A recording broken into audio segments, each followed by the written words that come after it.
नमस्कार मित्रों, स्वागत है सभी का एग्री ज्ञानपीठ अकेडमी में। और आज के दिन आपका सेकंड सेमेस्टर का तीसरा चौथा वीडियो लेक्चर है, फोर्थ नंबर का। और कंटिन्यू आपकी ये सीरीज़ चल रही है। और थोड़ा सा आपका भी कर्तव्य बनता है मित्रों, प्लीज़ चैनल को सब्सक्राइब करते रहें, शेयर करते रहें। और मैं अपना छोटा भाई समझ के, बड़ा भाई समझ के आपके लिए कंटिन्यू वीडियो ला रहा हूँ। इसके लिए थोड़ा मित्रों ध्यान रखना, ताकि हमारा हौसला बुलंदी तक पहुँचते रहे।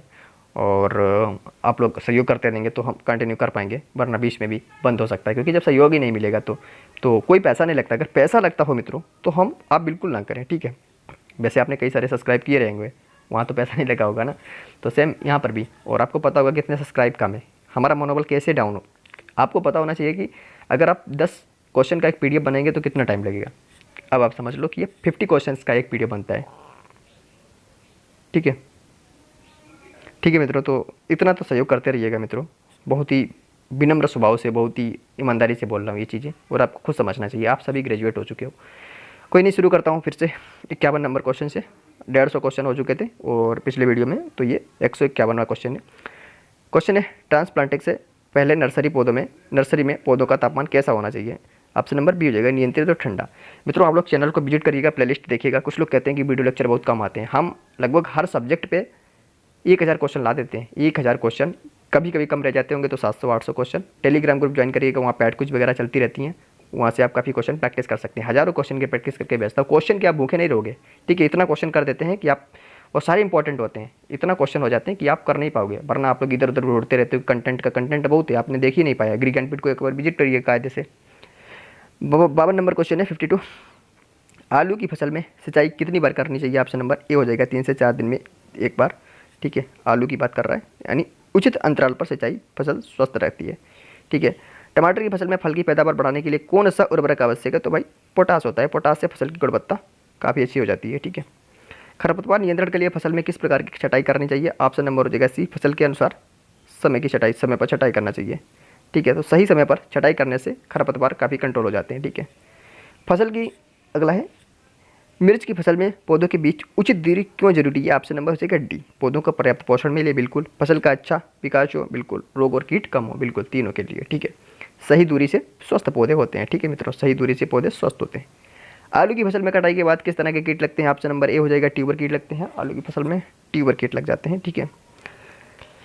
टमाटर की फसल में जल प्रबंधन के लिए सबसे उपयुक्त तरीका क्या है। ऑप्शन नंबर हो जाएगा बी, ड्रिप इरीगेशन मित्रों। ड्रिप इरीगेशन से क्या होता है, पानी बचता है और सीधे पौधे स्वस्थ रह जाते हैं, ठीक है। सब्जी फसलों में नाइट्रोजन की कमी के लक्षण क्या होते हैं। ऑप्शन नंबर ए हो जाएगा, पत्ते पीले पड़ते हैं। नाइट्रोजन की कमी से पीले पत्ते और पतले हो जाते हैं, ठीक है। पतले और पत्ते पीले। 59 नंबर क्वेश्चन कह रहा है कि भाई मिर्च फसल में कीटों से बचाव के लिए कौन सा जैविक नियंत्रण सबसे उपयुक्त होता है। ऑप्शन नंबर ए हो जाएगा, बायोपेस्टिसाइड हो जाएगा मित्रों, बायोपेस्टिसाइड, ठीक है। आलू की फसल में ट्यूबर उत्पादन बढ़ाने के लिए कौन सा तत्व जरूरी होता है। हो जाएगा ऑप्शन नंबर सी, हो जाएगा पोटास। ट्यूबर, आलू की फसल में ट्यूबर उत्पादन बढ़ाने के लिए कौन सा पोषक तत्व, तो पोटास, ठीक है। पोटास ट्यूबर के विकास में मदद करता है, पोटास, ठीक है, पोटास। अगला है, सब्जी फसलों में फसल कटाई का सही समय क्या निर्धारित करता है। तो ऑप्शन नंबर डी, यानी फसल की गुणवत्ता तब भी कर लो, फसल की मात्रा तब भी कर लो, बाजार मांग क्या कर रही है तब भी कर लो भाई। सही कटाई समय से गुणवत्ता और पैदावार दोनों की बढ़त होती है। टमाटर की फसल में फूल झड़ने का कारण क्या हो सकता है भाई। जल तनाव, वाटर स्ट्रेस, मतलब वाटर ज़्यादा नहीं, वाटर की कमी, यानी पानी की कमी रह जाए। पोषण की कमी भाई, खाद बीज अच्छे से नहीं मिल पाया होगा। अत्यधिक गर्मी, बहुत ज़्यादा टेम्परेचर हो, क्लाइमेट चेंज हो तब भी, ठीक है। ये सभी कारक फूल झड़ने का कारण भी बन सकते हैं मित्रों। ट्रांसप्लांटिंग के दौरान पौधों को किस चीज़ से बचाना चाहिए। तो भाई ट्रांसप्लांटिंग कर रहे हो तो तेज़ धूप नहीं लगना चाहिए। तेज़ धूप लगेगी तो सब बात खराब हो जाएगी। अधिक नमी तो जरूरी रहती है ना, हवा ठंडी रहेगी तब भी नमी मिलेगी। कीट संक्रमण कोई ज़्यादा इतना नहीं रहता है। कीट संक्रमण से भाई, कीट संक्रमण को आप कंट्रोल कर सकते हो, लेकिन तेज़ धूप को कैसे कंट्रोल कर लोगे भाई। तो ऐसे कॉमन सेंस लेकर के सारे क्वेश्चन को एलिमिनेट कर लिया करो ना। तो तेज़ धूप से पौधे झुलस सकते हैं, छाँव में ट्रांसप्लांटिंग करना चाहिए, ठीक है। मिर्च की फसल में ट्रांसप्लांटिंग के बाद सबसे जरूरी देखभाल क्या है। ऑप्शन नंबर हो जाएगा बी, सिंचाई और छाँव दोनों होता है। सिंचाई और छाँव दोनों, ठीक है। तो सिंचाई और छाँव दोनों हो जाता है मित्रों, सिंचाई और छाँव दोनों, यानी नए पौधों को पानी और छाँव की ज़रूरत होती है। सब्जी फसलों में सिंचाई का सबसे उपयुक्त समय क्या होता है। तो सबसे सुबह जल्दी लगा दो भाई। सुबह जल्द सिंचाई से पानी की बर्बादी कम होती है, पौधे स्वस्थ रहते हैं, बता भी चुका हूँ एक बार। आलू की खेती में किस फसल के साथ रोटेशन करना उचित रहता है। तो गेहूँ के साथ भाई, आलू की फसल गेहूँ के साथ रोटेशन कर लो, काफ़ी बेटर रहेगा, ठीक है। तो गेहूँ के साथ फसल चक्रण से मिट्टी कैसी रहती है, स्वस्थ रहती है, यानी हमारी सॉइल फर्टिलिटी भी कारगर बनी रहती है। मिर्च की फसल में उचित पौधों की दूरी क्या होनी चाहिए? तो 45 × 45 सेंटीमीटर आपसे नंबर हो जाएगा बी। ऐसे पौधों को पर्याप्त जगह मिलती है, मतलब देखो भाई, जब ज़्यादा दूरी होगी तो पर्याप्त जगह मिलेगी, रोग कम होंगे, कीट कम होंगे, ठीक है, तो ये चीज़ें कम होगी ना। अभी पता चले आप एक संक्रमित व्यक्ति है, यहाँ पे बैठा दो, यहाँ पे बैठा दियो, तो कितनी जल्दी रोग हो जाएंगे। भाई सोशल डिस्टेंस क्यों कोरोना में कराया गया, ताकि दूरी कम रहे। एक यहाँ पे दुकानदार यहाँ पे सामान लेने यहाँ पे खड़ा हुआ है, तो दूरी कम रहेगी, तो रोग कीट कम पहुँचेंगे। पता चलिए यहीं खोपड़ी पे खड़ा है, तो जो भी वायरस होगा इसको भी हो जाएगा।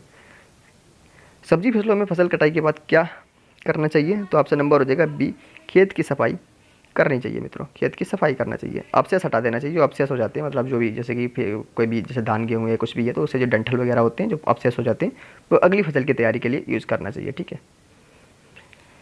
आलू की फसल में फसल कटाई के बाद किस प्रकार का भंडारण करना चाहिए? ऑप्शन नंबर हो जाएगा मित्रों बी, यानी ठंडे सूखे स्थान में करना चाहिए। आलू की फसल में फसल कटाई के बाद भंडारण ठंडा स्थान हो, सूखा स्थान हो, ठीक है, सूखा स्थान हो, यानी सूखा स्थान हो। अब ऐसा नहीं है पानी में कर लोगे भाई, इससे क्या होगा, ट्यूबर खराब नहीं होते और लंबे समय तक टिकते हैं। ठीक है भाई। मिर्च की फसल में खरपतवार नियंत्रण के लिए सबसे अच्छा तरीका क्या है? फिर भाई चाहे मैनुअल निराई हो, चाहे रासायनिक निराई हो, चाहे मल्चिंग हो, तीनों हो जाएंगे। ठीक है, तीनों हो जाएंगे। ठीक है, अगला हो जाएगा, अगला क्वेश्चन 72, टमाटर की फसल में किस अवस्था में नाइट्रोजन की सबसे अधिक आवश्यकता होती है? आपसे नंबर हो जाएगा ए, अंकुरण के समय, अंकुरण के समय। ठीक है, देखो नाइट्रोजन से पत्तियां और शाखाएं काफ़ी अच्छी बनती हैं। ठीक है, अगला है, आलू की खेती में किस पोषक तत्व की कमी से पौधों की पत्तियां पीली पड़ जाती हैं? तो मित्रों हो जाएगा option number A, nitrogen. Nitrogen nitrogen की कमी से पत्तियां पीली होकर पतली हो जाती हैं। मिर्च फसल में किस रोग से फल सड़ने लगते हैं? तो बोट्राइटिस। बोट्राइटिस किस में होता है? सबसे पहले ये जान लो भाई, मिर्च में होता है, और इससे होता क्या है, जो फल होते हैं वो भाई सड़ने लगते हैं। आप लोगों ने गाँव में देखा होगा खेती होती मिर्च की में, उसमें ये काफ़ी सीरियस इशू होता है। ठीक है, तो ये जो होता है ये फंगल रोग, फल सड़ने के कारण होता है, तो फंगस की वजह से भी होता है बोट्राइटिस। सब्जी फसलों में ट्रांसप्लांटिंग की सबसे उपयुक्त विधि कौन सी है? हो जाएगा ऑप्शन आपका बी, यानी नर्सरी में पौध तैयार करके ट्रांसप्लांट करना। ठीक है, इससे पौधों का विकास काफ़ी बेहतर होता है। अगला 76 नंबर, आलू की खेती में बीज की गुणवत्ता किससे प्रभावित होती है? तो ऑप्शन नंबर हो जाएगा बी, बीज की उम्र और रोग मुक्तता। बीज की उम्र और रोग मुक्तता। ठीक है, स्वस्थ और नया बीज ही अच्छी पैदावार देता है। ठीक है, मिर्च फसल में सिंचाई की सबसे उपयुक्त विधि है drip irrigation. Option number A के साथ जाएगा ड्रिप इरिगेशन। ठीक है मित्रों, ड्रिप इरिगेशन वो तो बता ही चुका हूँ। टमाटर की फसल में जल्दी पकने के लिए तत्व कौन सा? भाई आँख मीच के मारना, पोटास। आलू की फसल में किस प्रकार की सिंचाई सबसे अधिक लाभकारी होती है? Drip irrigation. ठीक है, सब्जी फसलों में फसल के लिए कीट नियंत्रण का सबसे प्रभावी तरीका क्या हो सकता है? वो भी बता चुका हूँ। ठीक है, मिर्च की फसल में कटाई का समय क्या है? जब फल लाल हो जाए, मतलब जब फल पूरी तरह से क्या हो जाएंगे, लाल हो जाएं और पक जाएं। ठीक है, ऑप्शन नंबर हो जाएगा बी। ठीक है, आलू की फसल में रोग नियंत्रण के लिए सबसे उपयुक्त तरीका क्या हो सकता है? रासायनिक, जैविक, रोग मुक्त बीज का प्रयोग। ये बदल कर भी ऑप्शन एक दो दे देते हैं, तो इनका भी ध्यान रखना। ठीक है, तो भाई सभी उपाय मिलाकर रोग को कंट्रोल करते हैं। ठीक है, 83 नंबर क्वेश्चन 83, टमाटर फसल में फल सड़ने से बचाने के लिए कौन सा तत्व आवश्यक है? तो कैल्शियम हो जाएगा मित्रों, कैल्शियम हो जाएगा। ऑप्शन नंबर हो जाएगा ए। ठीक है, कैल्शियम फल की कोशिका दीवार को क्या करता है? काफ़ी स्ट्रांग बना देता है, मजबूत बना देता है। सब्जी फसलों में कटाई के बाद भंडारण के लिए कौन सा तरीका सबसे अच्छा होता है? हो जाएगा ऑप्शन नंबर ए, ठंडा और सूखा स्थान होना चाहिए। क्या होता है, इससे लंबे समय तक सब्जियां जो होती हैं वो ताज़ी बनी रहती हैं। ठीक है, मिर्च की फसल में ट्रांसप्लांटिंग के बाद मल्चिंग क्यों जरूरी है? मल्चिंग नमी बचाने के लिए, कीट नियंत्रण और खरपतवार नियंत्रण के लिए, तीनों के लिए जरूरी होती है। मल्चिंग बेहद इन पे ही डिपेंड होती है, इन्हीं कारकों के लिए की जाती है। ठीक है, अगला है, आलू की फसल में कटाई से पहले किस बात का ध्यान रखना चाहिए? तो भाई पौधों का सूखना, सूख जाए तब, मिट्टी की नमी, मौसम का सही होना। भाई मौसम सही नहीं होगा तो भाई करोगे क्या? टमाटर की फसल में नर्सरी तैयार करते समय कौन सा माध्यम उपयुक्त होता है मित्रों? तो ऑप्शन नंबर हो जाएगा आपका बी, मिट्टी और गोबर का मिश्रण। ठीक है,